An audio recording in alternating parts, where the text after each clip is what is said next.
Сәлем достар, бүгін математикадан 34-36 сабақтардың есептерін шығарамыз. Біріншісі бізде сандарды ата дейді. 9 ондық, 7 бірлік.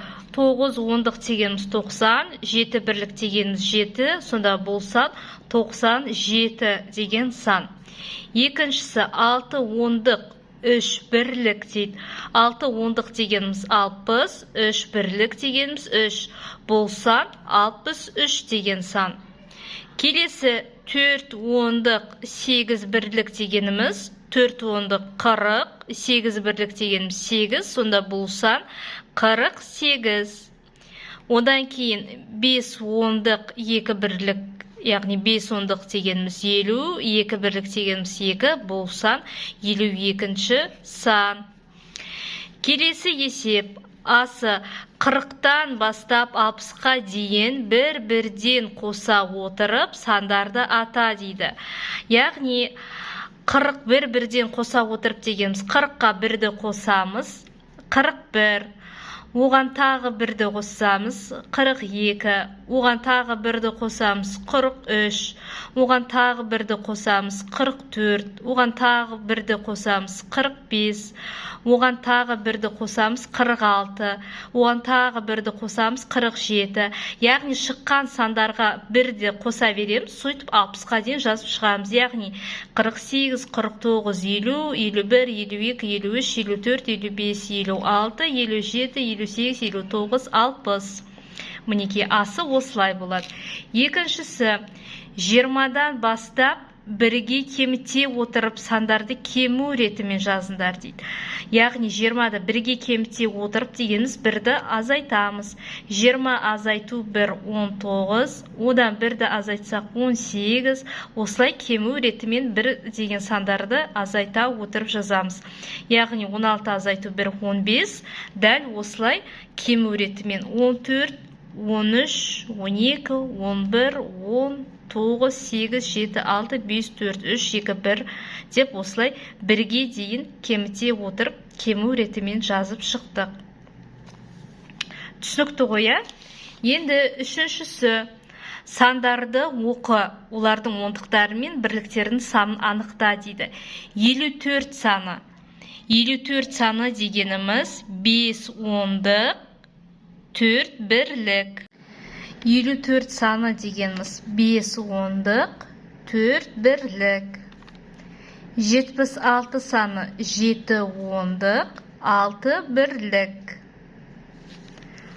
90 саны 9 ондық, 0 бірлік болады. Одан кейін 27 саны ол 2 ондық, 7 бірлік болады. Үшінші есепті осылай шығарамыз. Одан кейін төртінші есеп орнына разрядты қосылғыштарды қой дейді. Яғни 57 тең разрядты қосылғыштар, яғни 50 қосу 7. Одан кейін 30. 30 дегеніміз ол 30 қосу 0. Және үшіншісі 72, ол разрядты қосылғыштары 70 қосу 2 болады. Төртінші есепті осылай шығарамыз. Келесі бізде, келесі көк түспен ұзындығы 6 см болатын кесінді сыз дейді. Мінекей 6 см кесінді сыздық. Көк түспен 6 см сыздық. Одан кейін қызыл түспен ұзындығы көк түсті кесіндіден 5 см артық кесінді сыз дейді. 5 см артық дегеніміз бұл 6 см-ге 5 см-ді қосамыз. 6 см-ге 5 см-ді қоссақ 11 см. Сонда біз қызыл түсті кесіндіні 11 см деп аламыз. Мінекей 11 см болды. Одан кейін ал жасыл түспен қызыл түсті кесіндіден 4 см қысқа кесінді сыз дейді. 4 см қысқа дегеніміз осы 11-ден 4 см-ді азайтамыз. 11-ден 4-ті азайтсақ 7 см болады. Яғни жасыл түсті кесіндіні 7 см деп сызамыз. Алтыншы есептің асы екінші разрядтың 3 бірлігінен және бірінші разрядтың 0 бірлігінен тұратын санды жаз дейді. Екінші разряд дегеніміз ол бізде ондықтар. Бірінші разряд ол бірліктер, яғни екінші разрядтың 3 бірлігі дегеніміз ондық, 30 деп жазамыз. Бірінші разрядтың 0 бірлігі дегеніміз 0. Сонда бұл сан 30 саны болады. Әсі екінші разрядтың 5 бірлігі дегеніміз 50. Бірінші разрядтың 3 бірлігінен тұратын сан. Бірінші разрядтың 3 бірлігі дегеніміз 3. Яғни бұл сан 53 болады. Түсінікті ма? Түсінбесеңіздер, комментарияға жазып өтіңіздер. Тағы да түсіндіріп беремін сіздерге. Жетінші есеп. Дәптердің тор көздерін пайдаланып, мына сандардың графикалық моделін құр дейді. Асы 25 сан әр түсті дөңгелектер түрінде дейді. 25 сан әр түрлі түсті дөңгелектер, мен көк түс пен қызыл түсті таңдадым. Графикалық моделі, яғни 25 сан 2 дегенді біз көкпен алдық, 5 дегенді қызыл түсті дөңгелекпен алдым. Сонда 25 санның графикалық моделі осылай болады. 2 дөңгелек 2, 5 деген санды 5 дөңгелек қып жазамыз. Осылай. Екіншісі 43 санын әр түрлі түсті шаршылардан тұратын диаграмма түрінде жаз дейді. Яғни 43 саны 40 дегенді мінеке 1, 2, 3, 4, 4 біріш қып алдым. 3 санын 3, 4 біріш қып алдым. Келесі есеп. 8-ші есеп бізде салыстыр дейді. Яғни біріншісі 25 және 28 салыстырсақ, 25 санынан 28 саны үлкен. Мінеке, осылай үлкен деп 28-ге қоямыз. Астында тұрған 75 пен 68 салыстырсақ, 75 саны 68 санынан үлкен. Мінеке, осылай. Одан кейін 6 ондық 4 бірлік дегеніміз 64. 5 ондық 9 бірлік дегеніміз 59. 64 59-дан үлкен. Одан кейін 9 ондық 2 бірлік дегеніміз 92 және 90 бірлік дегеніміз ол 90 саны. Яғни 92 90-нан үлкен. 9-шы есеп өрнектердің мәнін тап дейді. 18-ден 8-ді аламыз, 10-нан 3-ті азайтамыз, 7, 7-ге 2-ні қосамыз, 9 болады жауабы.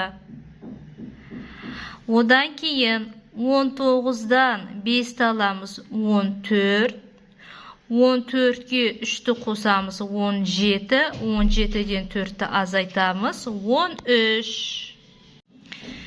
Келесі 40 қосу 25, азайту 26. 40-қа 25-ті қосамыз 65, 65-тен 26-ны азайтамыз 39.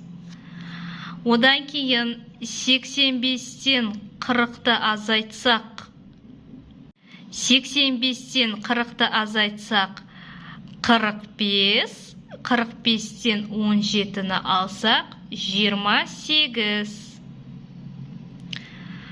Келесі 57-ден 49-ды азайтсақ 8, 8-ге 83-ті қоссақ 91 болады. 96-дан 37-ні азайтсақ 59, 59-дан 19-ды азайтсақ 40 болады жауабы. 9-шы есептің осылай.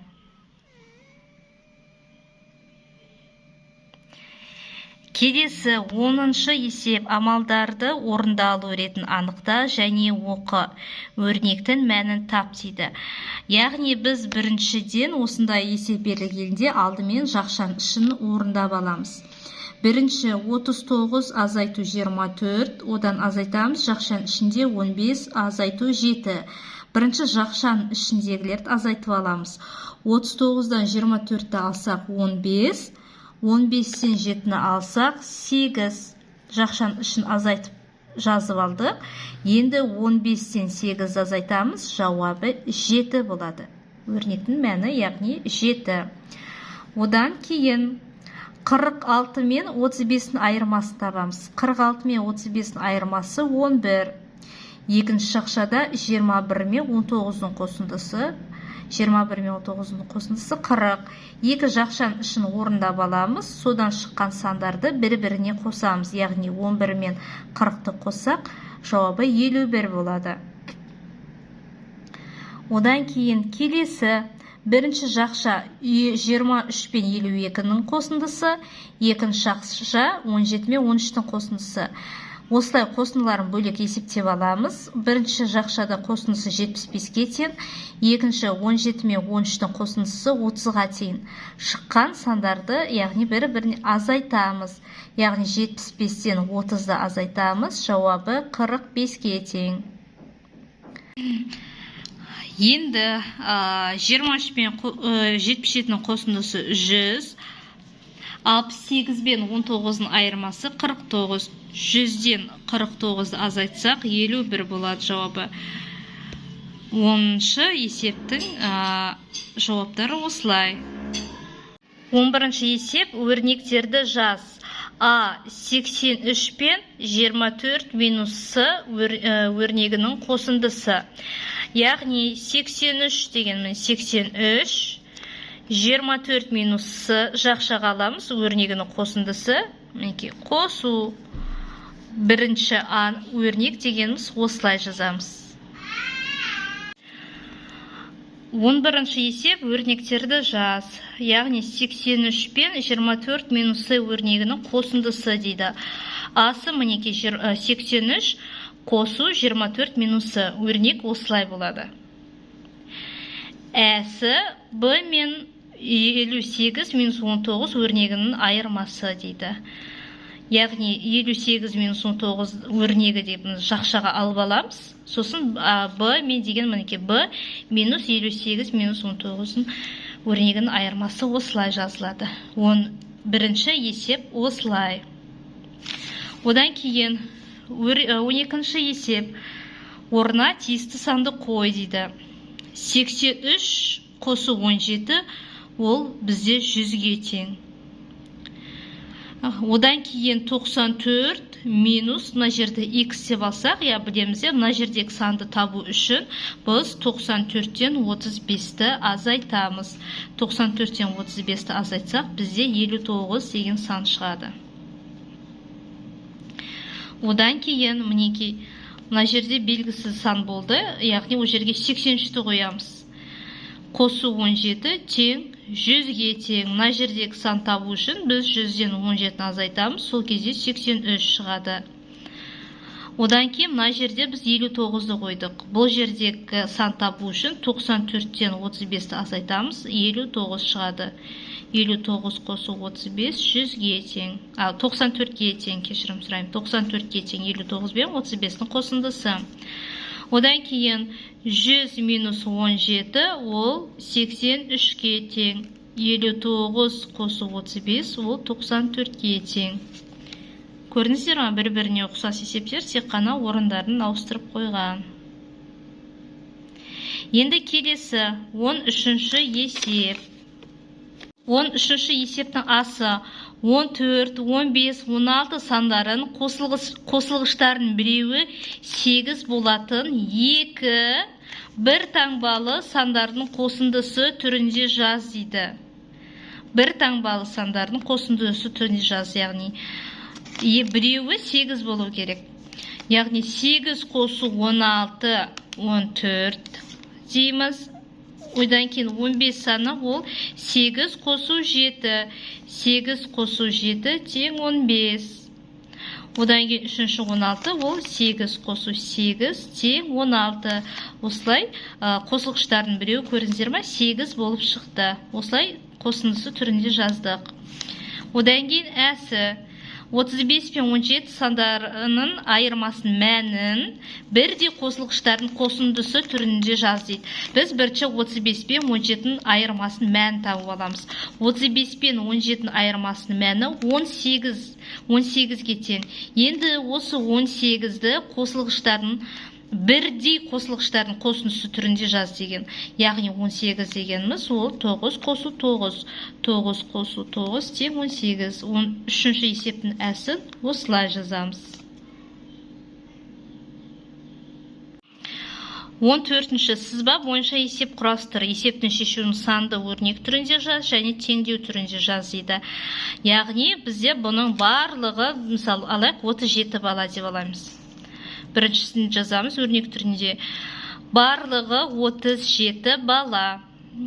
Сонда бізде мына жерде қалды 19 бала қалды. 37 баланың бірнешеуі кетіп қалды деп алсақ, осы қанша бала кетіп қалды, қанша бала шығып кетті сыныптан, соны табуымыз керек. Шешуі қанша баланың кеткенін анықтау үшін барлығы 37-ден азайтамыз 19-ды.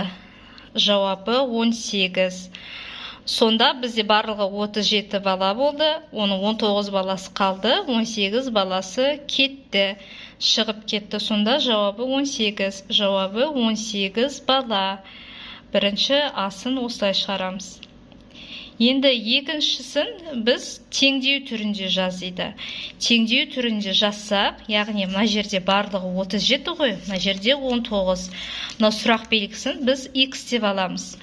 Сонда мінекей 19 қосу x тең 37. X тең, x-ті табу үшін 37-ден 19-ды азайтамыз. X тең 18. Тексеретін болсақ, 19 қосу 18 тең 37. 37 мен 37 тең. Яғни 14-ші есептің әсін осылай шығарамыз. Келесі 15-ші есеп. Есепті теңдеу құрып шығар дейді. Атам екеуміз саяжайдан бірнеше килограмм алмұрт және одан 5 килограмм артық алма жинадық. Егер 15 килограмм алма жинасақ, неше килограмм алмұрт жинадық дейді. Яғни бұл жерде біз алмұрттың салмағын табуымыз керек. Яғни алмұртты біз x деп аламыз. X қосу, яғни 5 килограмм артық алма жинадық деп тұр, яғни x қосу 5. Алма сонда мына барлығы 15 килограмм жинаған. X қосу 5 тең 15 деп аламыз мінекей. X-ті табу үшін x тең 15 азайту 5. 15-тен 5-ті алсақ 10. Яғни бұл жерде барлығы, яғни алмұрт 10 килограмм. 10 килограмм алмұрт жинаған, 15 килограмм алма жинаған. Мінекей 15-ші есепті осылай теңдеу түрінде осылай шығарамыз. Келесі 16-шы есеп. Көрсетілген өлшем бірліктеріне түрлендір дейді. 9 дециметр, 9 сантиметр дегеніміз 99 сантиметр. Яғни 1 дециметрде 10 сантиметр болса, 99 дециметр дегеніміз 90. 90 сантиметр мен 9 сантиметріміз 99 сантиметр болады. 7 дециметр дегеніміз 70 сантиметр. 1 дециметрде 10 сантиметр бар, 7 дециметрде 70 сантиметр бар. Келесі 76 сантиметрді мына жерде дециметр сантиметрге айналдыру керек. 76 сантиметр дегеніміз 7 дециметр 6 сантиметрге тең. Ал 2 метріміз біздің 20 дециметрге тең. 1 метрде 10 дециметр бар, 2 метрде 20 дециметр бар. 16-шы есептің жауабы осылай. Асы, әсі шамалардың мәндерін салыстыр дейді. 7 дециметр 8 сантиметр дегеніміз сантиметрге айналдырсақ, бұл 78 сантиметр. 78 сантиметр үлкен ба, әлде 79 сантиметр үлкен ба? Әрине 79 сантиметр үлкен. Астында 50 центнер мен 40 центнер салыстырсақ, 50 центнер мен 40 центнер салыстырсақ, 50 центнер үлкен. Одан кейін астында 26 литр, қосу 73 литр. Яғни бұл жерде 99. 99 үлкен ба, 100 үлкен ба? Әрине 100 литр үлкен. Одан кейін 45 сантиметр мен 46 сантиметр салыстырсақ, 46 сантиметр үлкен. Одан кейін 36 килограмм қосу 64 килограмм, және 100 килограмм салыстырсақ, 36-ға 64-ті қосақ 100 болады. Яғни екеуі тең. Және 80 литр азайту 64 литр, және 35 литрді салыстырсатын болсақ, 80-нен 64-ті азайтсақ, бізде шығады. 80-нен 64-ті азайтсақ, 16 литр үлкен ба, әлде 35 литр үлкен ба? Әрине 35 литр үлкен. Біз амалдарды орында дейді. Алдымен жақшаның ішін орындап аламыз. Неке 42 килограмм азайту, жақшаның ішінде 99 азайту 71. 99-дан 71-ді азайтсақ 28 шығады. 42-ден 28 азайтсақ 14 шығады жауабы. Келесі 28 қосу 32 60. 60-тан 50-ді алсақ 10-ға тең. Одан кейін 63 минус 49-ымыз 14-ке тең. 14-ке 86-ны қоссақ 100-ге тең. Жауабы 100 болады. Келесі 75 минус 57-іміз 18-ге тең. 18-ге 82-ні қоссақ 100-ге тең. Енді соңғы есеп. 17-ші. Қарындаштың ұзындығы қызыл және жасыл түсті кесінділердің ұзындықтарының қосындысына тең. Қарындаштың ұзындығын тап дейді. Мына жерде қарасақ, мына жерде 3-те тұр қызыл. 3-те және 9-да тұр. Қызыл түсті кесіндіні табу үшін 6 сантиметр болады. Бізде қызыл түсті кесіндінің ұзындығы 6 сантиметр. Мына жерде 9 көрсетіп тұр, мына жерде 3 көрсетіп тұр. 9-дан 3-ті азайтамыз 6. Одан кейін бізде жасыл кесіндінің ұзындығы ол 9 сантиметр. Яғни мына жағы 18-де тұр, мына жері 9-да тұр. 18-ден 9-ды азайтсақ 9. Енді біз кесінділердің ұзындығын таптық. Енді қарындашның ұзындығы осы кесінділердің қосындысы. Яғни 6 сантиметр қосу 9 сантиметр. Жауабы 15 сантиметр. Сонда қарындаштың ұзындығы 15 сантиметрге тең болады.